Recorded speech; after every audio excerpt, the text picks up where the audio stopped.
Hi guys, in this video we will see how to uninstall manually a Windows update on your Windows 11 and 10 system. You can easily uninstall any update manually in your Windows 11 and 10 system, and there are two ways to uninstall updates. The first one is through Windows settings.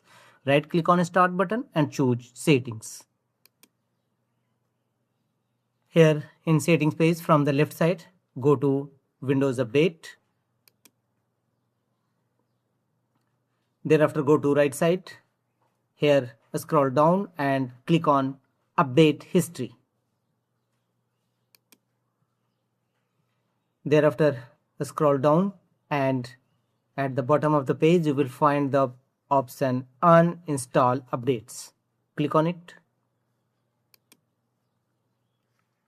Here you will find all your recently installed Windows update font. Simply click on the link uninstall to uninstall any update in your system manually. Follow on screen instruction to complete the uninstallation process. The second way to uninstall a Windows update manually is through control panel. Open control panel in your system. You may type CP in search field and open control panel.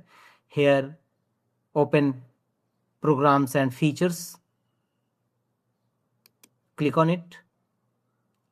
On this window from the left side, click on view installed updates and it will bring you back to the settings page from